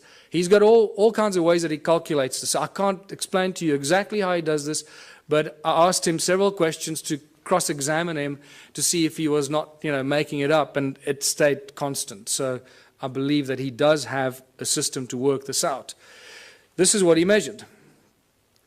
The outside, the heat signature anywhere outside here is 5.5 degrees Celsius at the surface of the ground. The moment you move the device in there, it shoots up to 29 degrees. So it's 5.5 degrees, 29 degrees. 5.5 degrees, 20. There's no scientific explanation for that we have right now. You go in there, it goes up to 33 degrees. 5.5 degrees, 33 degrees in the middle. What's interesting, the electromagnetic field here runs at the equivalent of about 280 megahertz, but it's vertical, straight out of the ground into the sky. So it's a column of energy out of the ground into the sky. Over there, it creates like a dome-shaped effect over the circle, because you also lose GPS when you go in there. So I can now understand why you lose GPS, because it creates the circle. There's no electromagnetic activity outside. The moment you go inside there, you pick up this horizontal electromagnetic effect, equivalent to about 480 megahertz. And he went into more explanation to me exactly how, sorry, let's go back here. And then the sound frequency he measured coming out of these walls at 14.5 gigahertz. Now, we don't measure sound frequencies at those. This is really mysterious. So, and at 72 decibels coming out of these walls. And then we went up to this one here, and it got even worse. Measured 33 gigahertz sound frequencies coming out of these walls inside here. 33 gigahertz. When you walk along this channel that ran in here, the wall was broken there, but the channel runs in there. It started like 5 degrees. It keeps going up. As you walk there, that heat signature keeps rising. By the way, the heat signature, he explained to me, can only go up to about 80 degrees Celsius, at which point it suggests that you've got a volcano under you about 300 meters below you. So that's how he's calculated it. And so at 80 degrees is the max, and nothing more is possible. So we go from 5.5, and by the time you get here, it's at 33 degrees. Around 30 degrees there. When you go from outside there, 5.5 degrees, onto that little attachment there, inside, shoots up to 58 degrees. 5.5 degrees, 58 degrees. There's just no reason why it should be doing that. And then the electromagnetic waves, once again, there's a dome-shaped horizontal effect that happens inside here at that frequency. And it's horizontal. Also, this is why, when we did ground-penetrating radar, I used the world's leading company to do ground-penetrating radar on 3 structures. This is one of them. There was another one of those flower-shaped ones, and then at Adams Calendar. And all the way through the ground-penetrating radar exercise, I kept asking the guy, are you getting GPS signal? And he says, yeah, sure. And he had a really big GPS thing on his back, and I thought, okay, well, our measurements are down the drain. That's it. The guy was lying to me. And then I waited, after working like a dog for a whole long weekend, because to do this GPR is not easy. The GPR devices are not meant for rocky terrain. You've got to drag this big box and up the rocks and down the rocks. And I had to do the dragging. So I worked my butt off for the whole weekend expecting some results. So, a week goes by and I phone the guys in Joburg and I say, have you got any results for me? I'm dying to see the results. And they say, yeah, no, we've got some problems with, I'll get back to you. A month goes by, nothing. 3 months go. Eventually I said, just tell me what's going on. He says, look, we got real problems with the GPS. Everything is just completely scrambled. I don't know what happened. I'm really, really sorry. But it's just like complete garbage. This has never happened to us before. So I went, don't worry, it's okay. You made me the happiest guy in the world. Because now I know that our measurement's accurate. It looks like you're getting a reading, but you're getting garbage.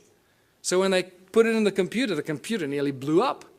It said, sorry, buddy, I don't like what you're feeding me. And then we get to Adam's calendar, and everything we know, or we think we know, just flies out the window. There's the imaginary circle once again. And as you approach it, the heat signature is at 9.5 degrees. It's a little higher than the other places. As you cross that imaginary circle, remember there's no wall, so 9.5 degrees, as you cross in there, it shoots up to 77 degrees. 9.5, 77 degrees. But then when you go in between the two calendar stones, it shoots up to beyond 80 degrees, beyond what suggests you're standing on a volcano. This is bizarre stuff. Is it the human that enters there that makes the change, or if you leave a thermometer in there, is it the temperature? It's not a thermometer. No, this is special calculation. It's a heat signature. It's not the temperature of the ground. Okay, so it's the average temperature that he explained to me, about 300 meters below the surface, going up in temperature, suggesting that at about 80 degrees, that heat signature would equate to a volcano, volcanic activity. And then we measured the sound frequency, first of all. Once again, nothing outside. And then as you cross that imaginary circle inside, it shoots up to beyond 375 gigahertz. This is sound frequency. Now, I've never heard of anything before measuring sound frequency at these frequencies. In fact, I've had several people argue with me that sound doesn't exist at those frequencies. I say, oh, well, it just disappears. What happens to sound? It just disappears because we can't hear it. So there's an interesting debate to be had there with some of the brainy people out there. 375 gigahertz sound frequency. That's insane. That's ridiculous. But then the electromagnetic fields become very important in this discovery, because as you cross in there, it shoots up to 1700 megahertz, equivalent electromagnetic activity, horizontally, creating a dome-shaped effect. Again, this is why the GPS doesn't work inside there. But in between those two calendar stones in the middle, it shoots up even higher to 1800, but vertically, straight out of the ground into the sky. And that just blew my mind, because that made me realize that we're dealing with something very special. Since I first started going there and taking psychics and connected people there, there have been hundreds that have told me things about the site that could not be told unless you knew something. So once again, the statistical probability that they were lying to me is out the window. They must be telling me the truth. And the recurring constant, that thing that I've been told by, strange woo-woo people, is that it's an active vortex and a portal. Now that we've measured it, I believe them, because this is the kind of thing that we measure there. Electromagnetic waves run horizontally, vertically, and then vertically coming out of it is one vertical shaft of electromagnetic waves straight into the sky. So what is this calendar site all about? What were they doing here? What were the Annunaki doing here? They were getting gold.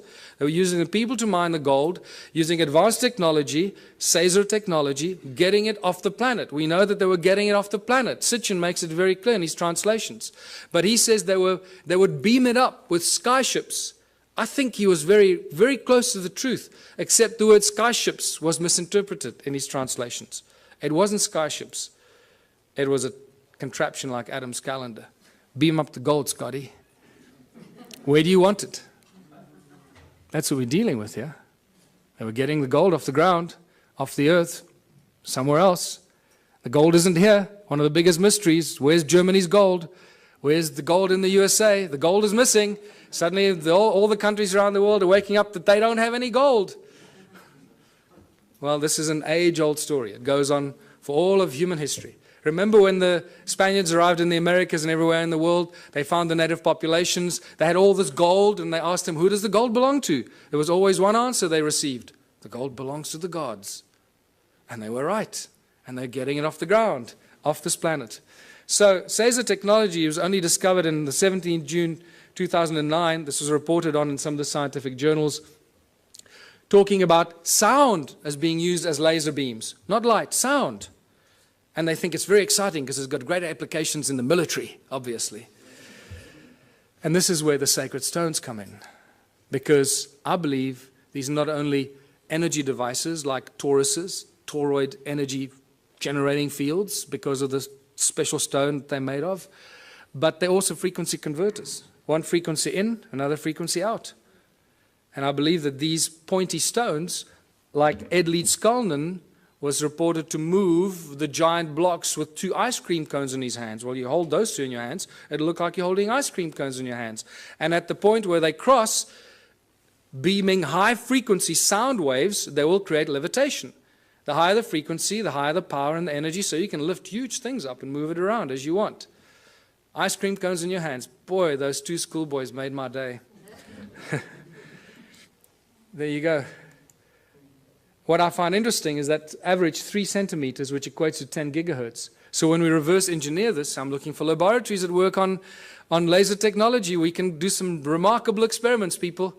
We'll change the world. We'll use these stones and we're going to discover new energies. And we can, any volunteers, we can put you in front there, set it up, and see what happens if we phase you out or if you're still there.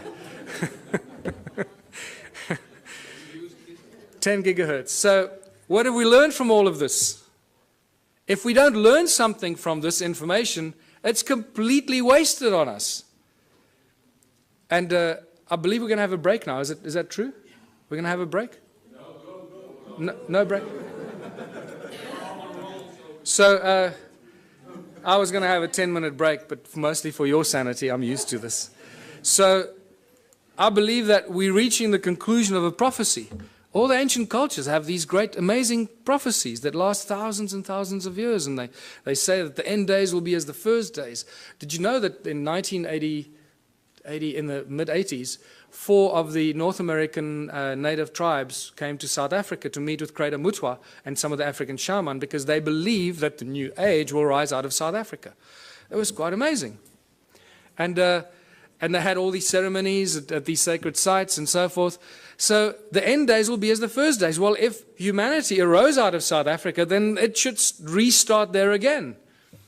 And it makes me quite curious to see what's going on in South Africa at the moment. There's some really interesting things, and I seem to be involved in a few of those for some reason, but we're rediscovering free energy. We're discovering that sound is a source of energy. We just need to realize how to use it, figure out how to use all these ancient stone circles that give us insane amounts of free energy every second of the day. We just don't know how to use it. We're crossing the galactic plane. It's the rise and fall of civilizations, concluding these giant, as Plato called it, the great year. We're exposed to frequencies and energies that we probably haven't experienced in the last 26,000 years. So no wonder we're going through, turmoil, and a lot of people are going crazy. They don't know how to deal with it.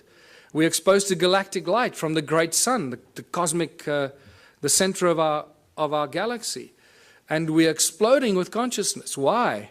Why are we exploding with consciousness? Because this galactic light is activating our DNA, and there's plenty of scientific evidence for that you can go and look at if you still don't believe that. And it's doing amazing things. It's not just activating our junk DNA, 97% of it.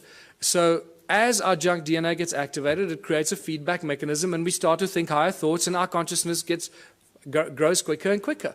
It's a beautiful thing, this, people. And it's all connected to these crazy people, 280,000 years ago, building stone circles in South Africa. They created us and allowed us to get to this point where we can contemplate our own existence and our own humanness and figure out how we fit into this great, crazy picture. We connect to the morphogenic field and realize that the resonance is the substance of the morphogenic field and plays a very important role in, spooky action at a distance that scientists are still trying to wrap their heads around. How does this all work? And this is where I realized that if we don't learn something from this ancient civilization and apply it today, it's going to be completely wasted. So I realized that these people lived for long, extended periods of time without money. And it was Kerry Cassidy, when she first came to visit me 3 years ago, she suggested to me, you know what, you should start a political party. Because when you start sharing this information, it's not going to go down well, and you need to create a platform of credibility and protection. So I did that. And the Ubuntu Liberation Movement has now been registered as a fully fledged political party in South Africa, and I'm going to be running for president next year. That's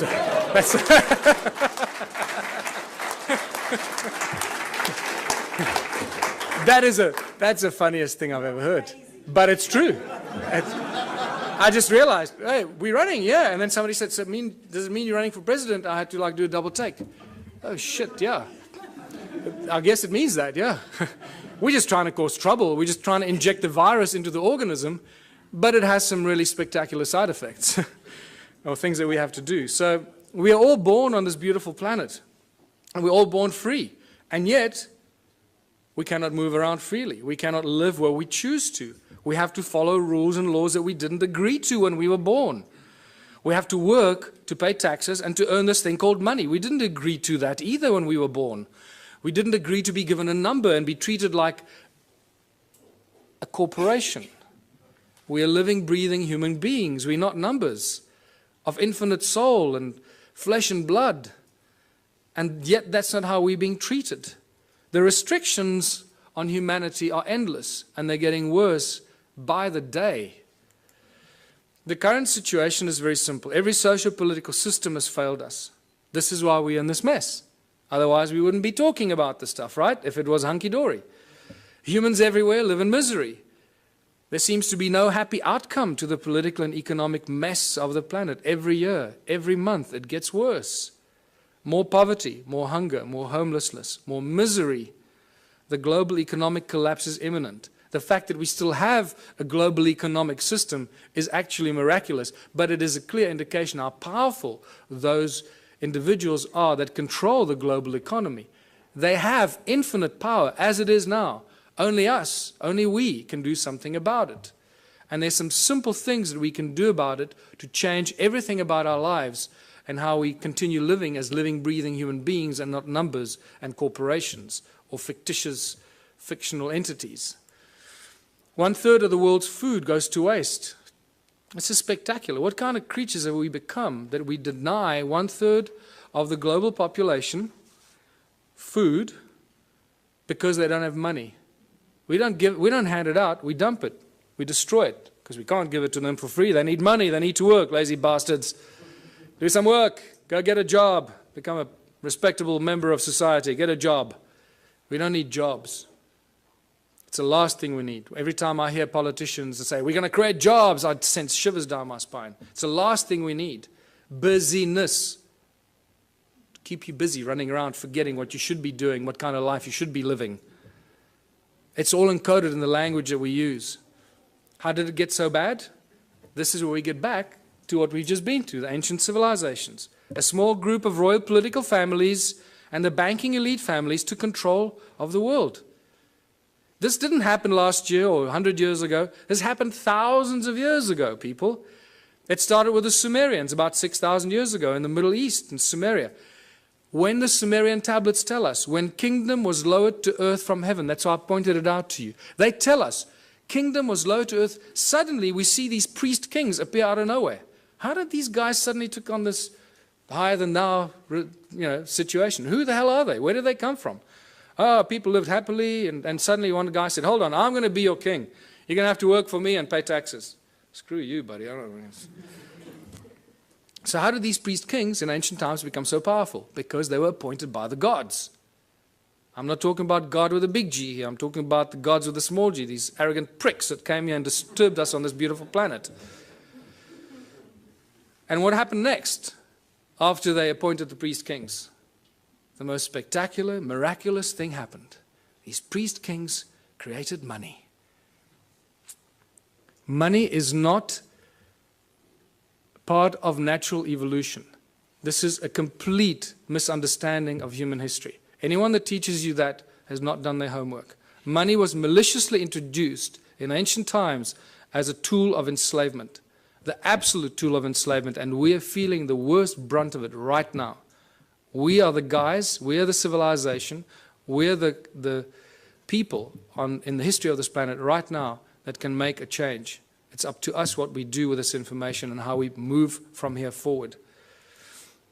Today there are three main banking families, there are arguably a few more, but the big ones, obviously the Rothschilds, the Rockefellers, the Morgans, they control everything. They own all the banks in the world. How can I make the statement? Because they're the guys that bail out the banks when they go under.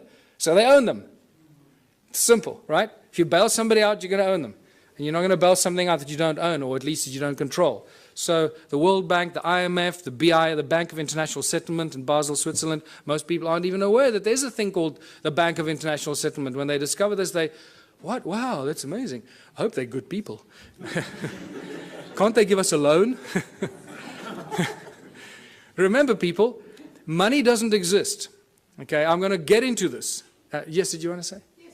What I don't understand is, you now say all the past history was rubbish and it was all evil, but still you want the rug for government and president. I don't understand it. So okay. You believe in the system, but everything else is rubbish. No. I don't. No. Well, that's what you're actually saying. No. You're getting the wrong end of the stick. We created the, yes, you are. We created the Ubuntu Liberation Movement. I'm going through it now. Just hold on. You'll understand where I'm going with this. Okay. There's going to be another point in time to ask questions. Okay. I discussed this because this is quite central for our understanding of who we are. Yeah. Okay.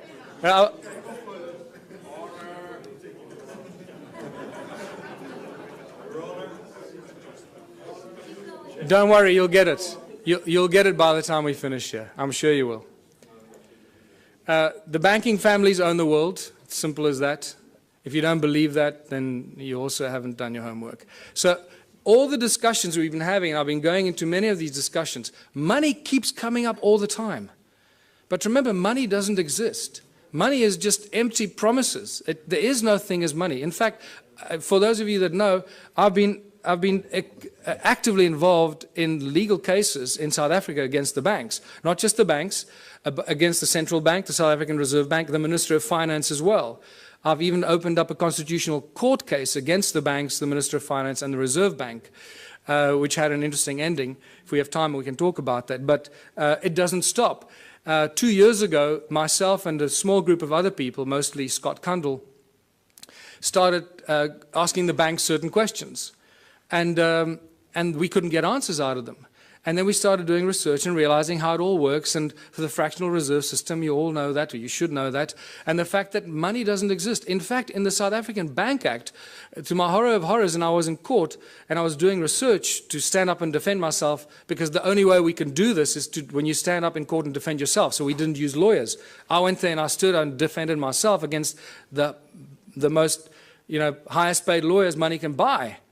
And not just one of them. I was alone in the court against a judge that you have to call my lord and bow down when you walk into the court, my lord. And you start realizing the cabal, ritualistic club that these people belong to. It's spectacular. They wear black robes. And you go there and call it my lord, my lord. I thought I was going to cause trouble at first, but then I bit my tongue and I didn't do that. But what I found is that in the Bank Act in South Africa, and I'm sure the same goes for the rest of the world, there is no definition for the world money. There is, however, a definition for bills of exchange, promissory notes, and negotiable instruments. And I realized the banks don't work with money. The banks work with promissory notes, bills of exchange, and negotiable instrument. And those are called liquid because they have value. They are the liquid, valuable instruments, negotiable instruments, that banks work with behind the scenes. And this becomes really exciting and interesting. So we started realizing we could create promissory notes and bills of exchange and liquid negotiable instruments as soon as they have our signature on it. And we started doing some of this, just causing trouble. Anyway, it didn't get us very far because the judges didn't understand this at all. They thought we were just causing trouble with the courts. But nevertheless, what we managed to do in the 3 Supreme Court cases that I defended myself against these banksters, we managed to get very important things out of the lawyers or the bankers. They admitted to everything we accused them of. We accuse them of breaking the contract law because they don't have what they pretend to loan. They don't have the money. Remember, in contract law, you can't lend something that you do not possess. So that was one of our arguments. So we said, well, the banks aren't actually banks because they don't own any money. And they admitted, yes, no, we don't own any money. So, okay, great. Judge, did you get that? And then we said, well, that means that you're an agent and you're not a banker, so you can't charge interest and you can't come after me because the contract is null and void. And then we realized that they securitize your signature. They sell every document you have, every document you sign with your signature on it and has a value on it is sold in a process called securitization. And this is a global industry. Global banking industry works with securitization. And they're very proud of it. They publish the securitization information on their websites. But then when you argue securitization in court, they deny it. They say, no, we don't know what you're talking about. No. And the judges don't go and do their homework because the judges are so blinded by the banks and the lawyers, they just follow. They just can't imagine that the banks could be lying. So they agree that they practice securitization. Well, first of all, they denied that there is anything called securitization. They accused us of being fanciful and making things up, and that they didn't have money to lend. We accused them of not having locus standi or any rights to start the action against you because they sell your documents and your contract to a third party called a special purpose vehicle. And that special purpose vehicle company is a third party that takes complete ownership of your property, your car, your credit card debt, your overdraft. Everything is securitized by the banks because they don't have money. That's how they make money for themselves. It's all shuffling paper and bookkeeping entries and selling empty promises. And this is how junk bonds are created, because once you haven't paid on your bond, 3 months after you haven't paid on your home loan, your bond, that goes stale.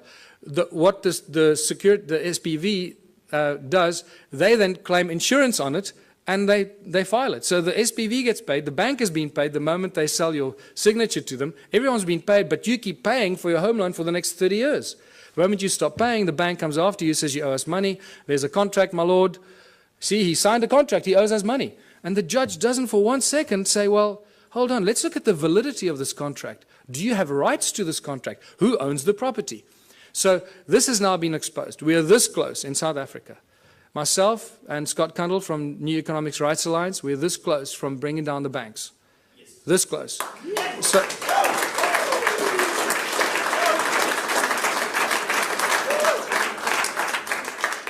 because they're just lying thieves. What you're talking about, the global banking industry, people, is nothing more than the largest legalized organized crime syndicate. That's what it is. So they're a bunch of criminals. We've got to do something about it to stop it. So I've got 2 cases against the banks now. One of 5 counts of fraud, which they haven't argued any of the points. They've argued why I'm claiming all the money that I'm claiming. They're not arguing any of the points. And Scott Kundle has got a case with the New Economics Rights Alliance, which has become the 3rd largest non-profit organization in South Africa in the last 6 months, about 160,000 members. He's launched a case of unconstitutionality against all the banks. We're about to launch criminal charges against the banks, full-blown criminal charges, because the evidence is just becoming overwhelming. And all it's going to take now, one judgment. If there are any mathematicians here, you can see the complete insaneness of this. Out of thousands and thousands and thousands of court cases, people against banks, not one person has ever won a case against the banks. Just think about that. Clearly, this is stacked in favor of the banks. Clearly. And the judges are either paid off or they're too stupid to understand what's going on. But things have changed. We have a few situations in South Africa. We've had small victories where the banks withdrew. This is how clever they are. They withdraw before they get a judgment, or they abandon. So there isn't a precedent on the record. So you can't then go and argue the precedent. So they're very clever with this. But we're going to force them into a judgment because of what we're doing. And it's just going to take that first judgment and then it's all over. The entire global banking system works on the same principles. And it's just going to be a domino effect. And we'll do what Iceland did, hopefully. Just reverse all the mortgage loans, reverse all the car loans, credit card, just just reverse everything, because these thugs have stolen trillions from us and make us their slaves. And that's exactly what they do. And this is linked to our education system, because most people are indoctrinated into this way of thinking since childhood. Our education system has nothing to do with learning. It's really developed and funded by the banking families to condition humanity into following orders and respecting authority. They control the content of all the textbooks and transfer of information. Our schools are really just indoctrination camps to brainwash our children to follow orders and to bow to authority. It's got nothing to do with learning, people. The money controls the legal system, as I mentioned already. And if you just look on the internet on a daily basis, you'll see that the economic collapse is just imminent. It's somehow being kept alive. The question is, and this is what I need to end on, because we can't keep talking about doom and gloom all the time. We need to talk about what are we going to do as a species? What are we going to do when it all collapses? And this is where the most exciting thing happens. And this is my message to everyone in the world. This is where the true humanity shines, and we realize how beautifully we can survive without money. We have to find a new system, because this system is broken. It doesn't work. We cannot continue doing what we've been doing for the past 6,000 years. That is insanity, and as you know, insanity is defined as doing something over and over again and expecting different results. So hopefully after 6,000 years we now have learned. Don't try and fix the current system. Change it completely. What is the one thing that we can do to change it? You know what that is. And this is where the Ubuntu Liberation Movement comes in. Join the movement. Realize it's a movement about higher consciousness. It's about breaking all the norms that we've been conditioned to believe, standing up to authority, and taking back what belongs to us, living, breathing human beings. The Ubuntu contribution system, I called it contributionism in 2005 when I first started writing about it. Completely new social structure, abundance for all. It's based on ancient knowledge when they didn't have money, where everyone contributes their natural talents or acquired skills for the greatest benefit of all in the community. It's a simple system. It comes with a lot of questions because we're so poisoned by capitalism, consumerism. It raises many questions instantly, but I've been through this thousands and thousands of times. I can already tell you what you're thinking, and I'm going to tell you what you're thinking just now. It goes back to the African roots called Ubuntu. All ancient cultures, in a way, share this African system called Ubuntu. They have different names for it, but it always comes down to the same thing. It's amazing that the ancient cultures survived for thousands of years, not using money, and they thrived, as Foster Gamble would say. And they had a similar philosophy. If it's not good for everyone, it's no good at all. And that is a beautiful philosophy that I'd like to share with everybody, because I don't want to do anybody harm, and I don't want to do anything that's going to harm anyone because it does me good. I'm not interested in doing that. And this is why the whole Ubuntu contributionism system, the Ubuntu movement, is a movement of higher consciousness. It is for people moving into a new age, a new era of higher consciousness. Exactly that. So that's the virus we want to inject into the South African Parliament. Higher consciousness. Not because I want to run for president. In fact, if by some miracle I became president, and this was a question that was asked me in Durban last weekend at our first public meeting. So what are you going to do if you become president? I said, well, the first thing I'll do is I'll dissolve the government. Just dissolve the whole government. Just dismantle it. And give the power to the people, wherever they are, to start their own local communities. Rewrite the laws. The laws we have are not written for the people, they're written for the corporations. Our inalienable rights, this is what I need to remind people of. And this is beautiful, because this is part of the ANC's Freedom Charter that they stood for over 100 years. Now, it's been very conveniently forgotten. And this has become the new Freedom Charter for the Ubuntu movement. The country belongs to the people. The land belongs to its people. The water, the minerals, the airwaves, doesn't belong to Vodafone, it belongs to the people. The forests and everything in the country belongs to the people. Yeah. The land in China belongs to the people, and they should do exactly the same. This applies to every country, people. It does not belong to the government or any large corporation that has laid claim to it. And when you read this statement, you realize that we've appointed our leaders to be our servants, but they're not serving us. We appointed them to do the best for us, not for them. So whatever we want and we need as a people, they should be doing for us. Is that happening? No. The opposite is happening. So what has happened here? The government is not serving the people. The only conclusion we can reach is that they're serving themselves and the corporations that fund them. They've turned the people into their slaves. The government and large corporations have stolen the country from its people. It's as simple as that. We've become the slaves, and unless we do something about it, it stops. How do we know this? In South Africa, I don't know about these countries. I believe the European countries, how it works now. I haven't done that research because I'm focusing there. The government of South Africa and the Republic of South Africa are both registered as two separate corporations on the US Securities Exchange. So they're corporations that trade us as commodities. Every week new laws are passed in every country, I guess. In South Africa, it's published in the Government Gazette. Nobody knows where to get it, how to read it, what it means, but they publish it in the Government Gazette and they get away with it. You see, it was published. You didn't object, so now it's a new law. That's how they get away with it. But every week they publish new laws that we don't understand and we don't want. Our laws protect the corporations. They do not serve the people. Corporations have more rights than living, breathing human beings. I've witnessed this in my own presence in court on 3 occasions. And the fun gets better every day.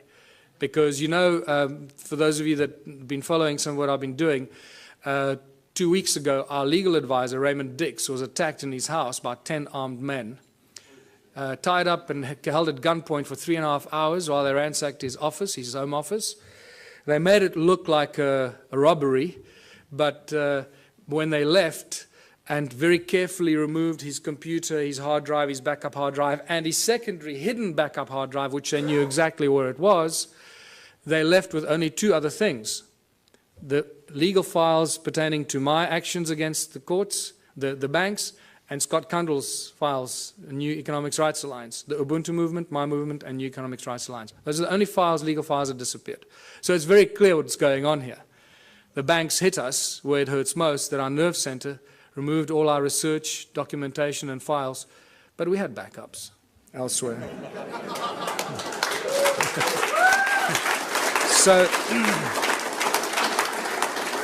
So now it's obvious, you know, if they take me out, they just created another martyr. So bring it on. I don't care. I know where I'm going. I'm going to sit on the right-hand side of Jesus.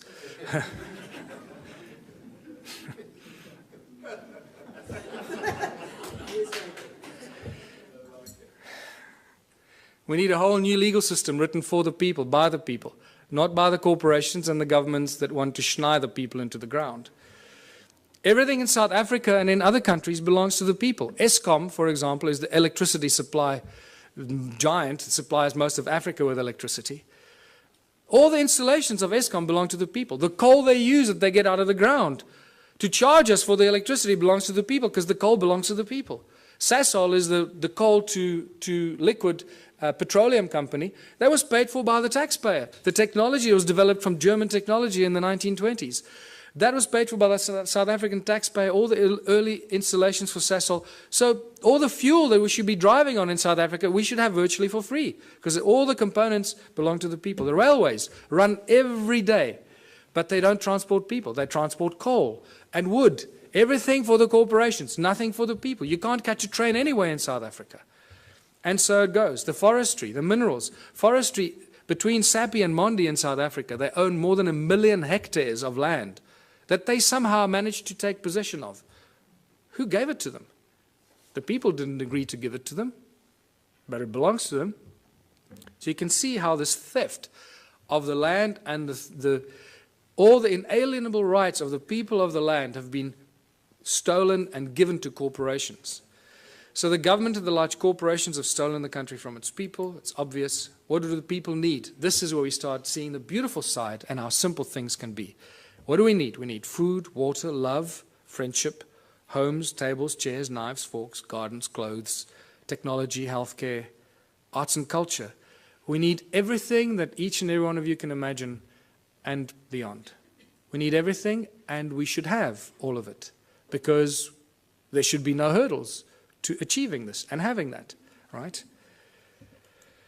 We do not need money. Did you see money anywhere in that list? No, we don't need money. Money gets in the way. Money is the obstacle, is the hurdle to all progress. Money does nothing.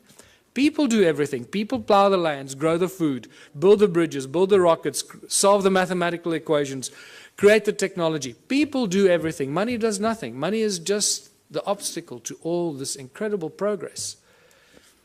People create the arts and the culture. Money does nothing. The origins of money goes back to Sumeria once again. These Sumerians, the first forms of money were really little clay tablets. They were tokens of exchange. And then eventually they started minting them, as you know. So for millennia, great minds have stood up against the abuse of humanity through money. It's not something new. Julius Caesar stood up against the money, the powers of money. It took back from the money changers the power to coin money and minted coins on benefit of all. With this new plentiful supply of money, he established many massive construction projects and built great public works. And we all know what happened to Julius Caesar.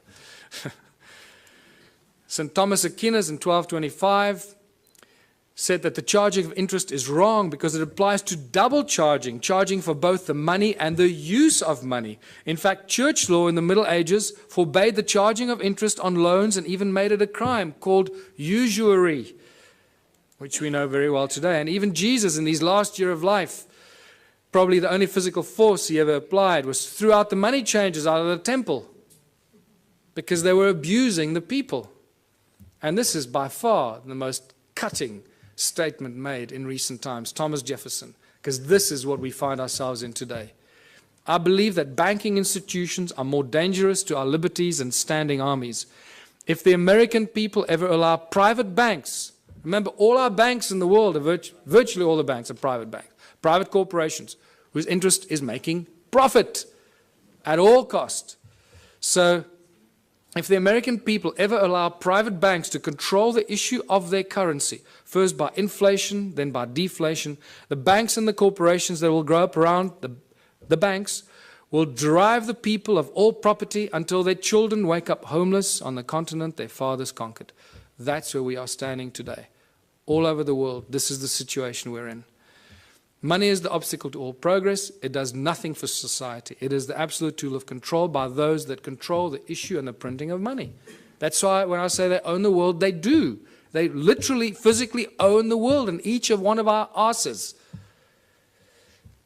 It prevents the natural flow of free energy. And that is very important to this weekend's activities here. Money prevents the natural flow of free energy. So I beg you, everyone present here, remember, it's about free energy, not I'm going to make $1 billion out of this energy. Give it away for free. It'll come back to you in ways you cannot imagine. Do that one thing for humanity. If you find any source of free energy, don't try and make zillions out of it. It will kill you or they will kill you before you can get it out there. Money is the primary cause for the 7 deadly sins. We all know the 7 deadly sins, or have we forgotten them already?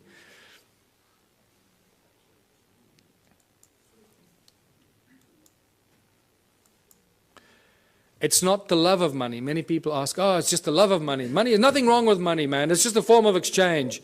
You know, we're so poisoned that we try and argue for it. We try and defend it. That's how poisoned our minds have become. It's incredible. It's not the love of money. It's the mere presence of money that causes all these problems.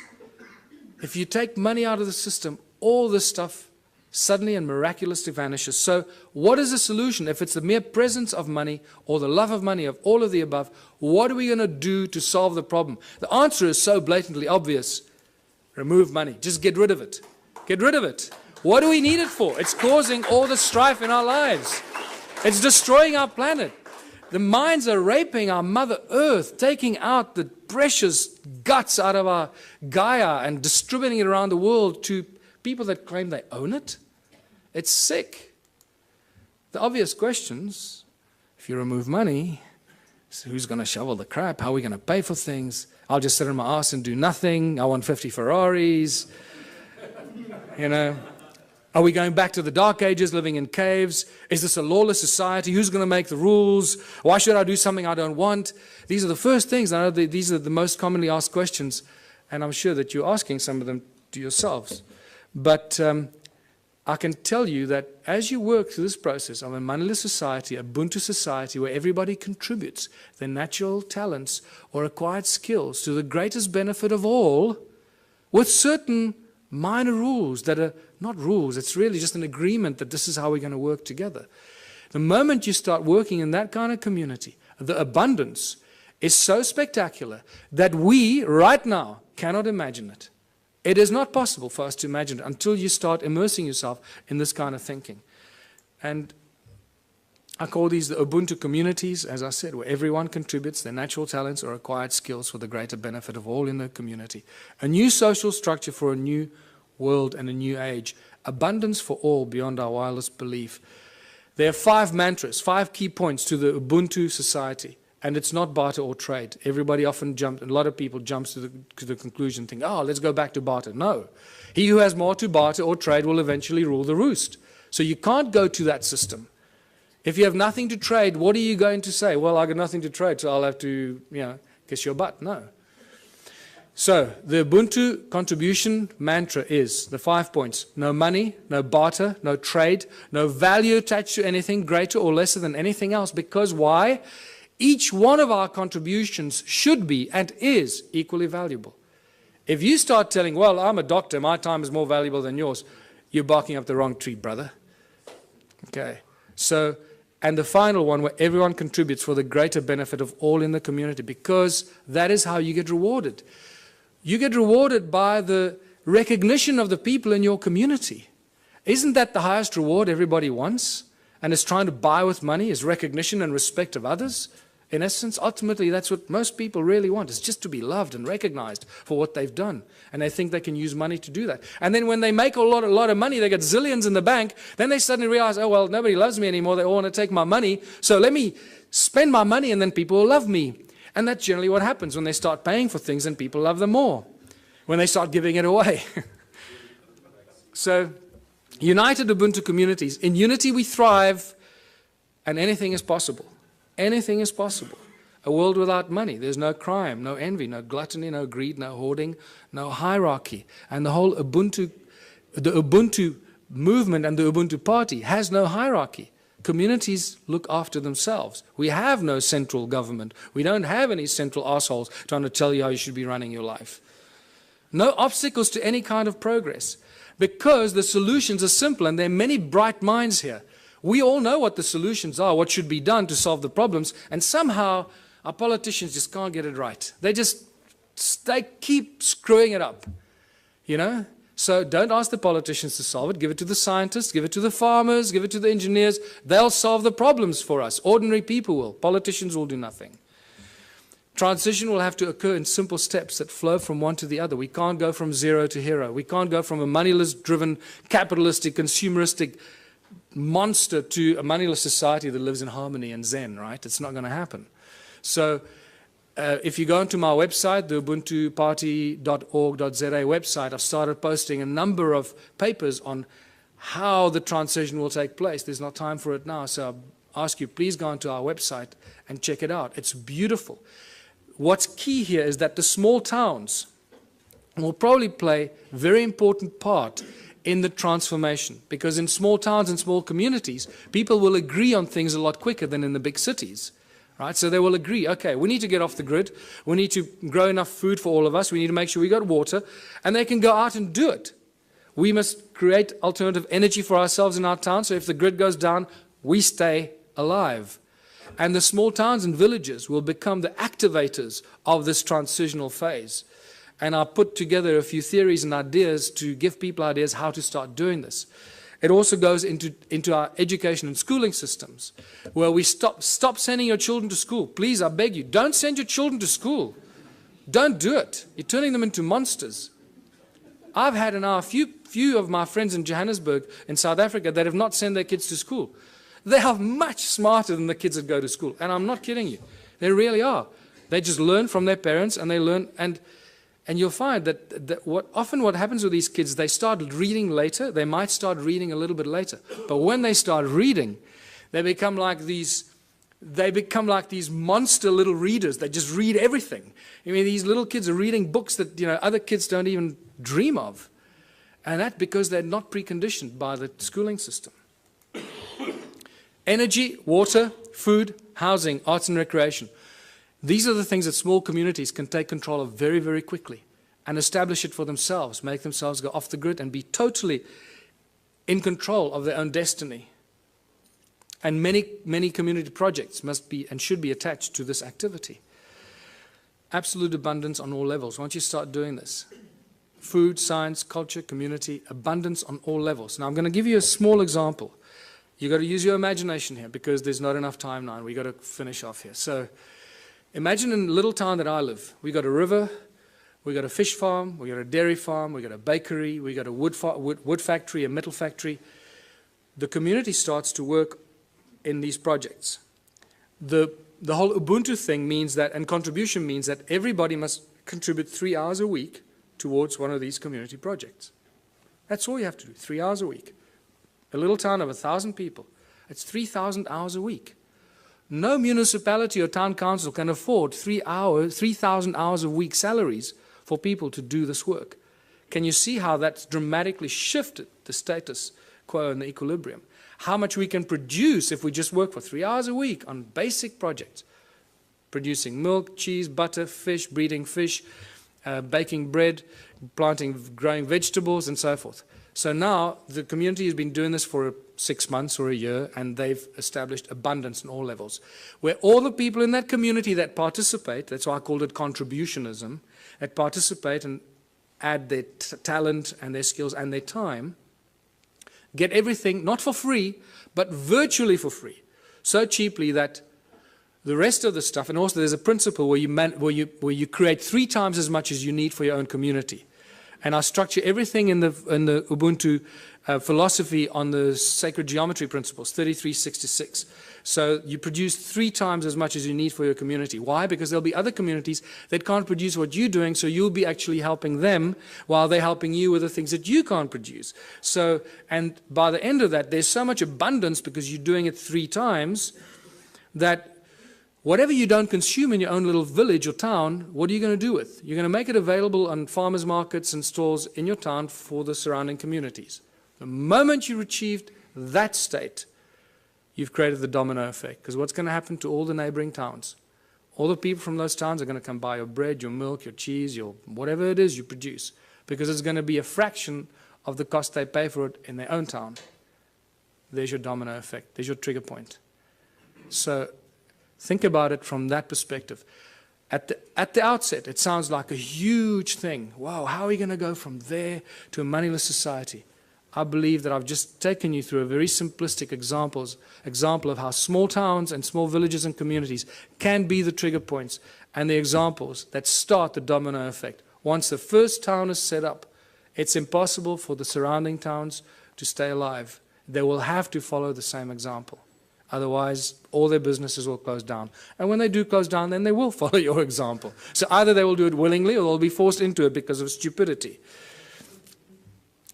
In the Ubuntu communities, children follow their passion and their dreams. The education system changes completely. There are no classrooms. Children learn real, practical skills.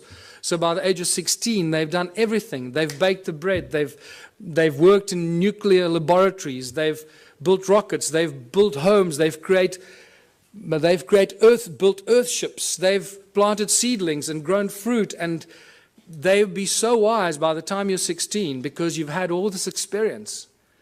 You'll be smarter than all the professors in the world thrown together today.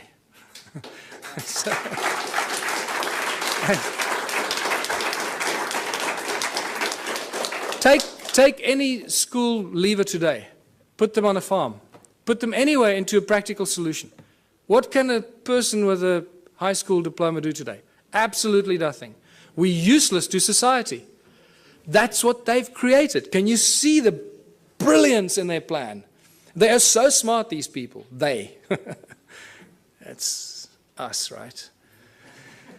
So we are so smart that we're doing this to ourselves, right? Where we create our children, turn our children into these little, we lock them up in jails for 12 years, most precious years of their life, and then throw them out to start all over again and be totally open to manipulation and control.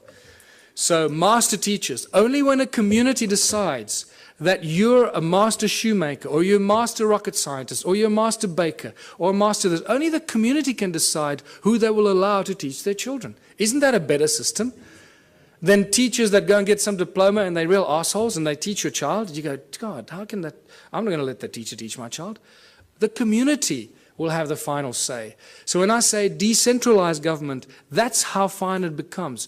The community chooses who their master teachers are, the people that they have respect for, and the people that they honor for their capacity and their ability. And this is how we grow, how we build Ubuntu communities, because only out of unity comes infinite diversity and abundance. Only out of unity. Anything else is a futile exercise that will bring us back to the same point at some future point in time. So I'm going to end here, because this is the end. Join the Ubuntu Liberation Movement. It's not just a South African entity. We've had various people around the world say to us, can we start the same thing in wherever? Yes. Go online. Start the same thing. Use all the material I've published. Put it out there. Share it with everybody. And become part of this transitional phase. And thank you for listening. I hope I gave you some food for thought.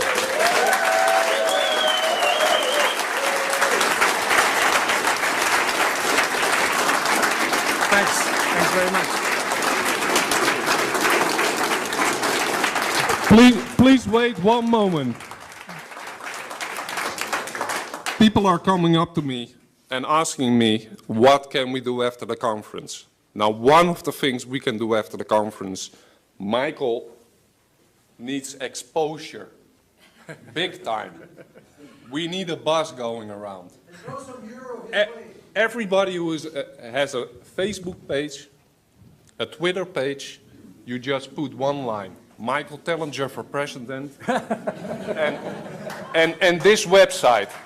People are going to pick it up sooner or later on the internet, and it's going to be recycled, recycled, recycled, recycled.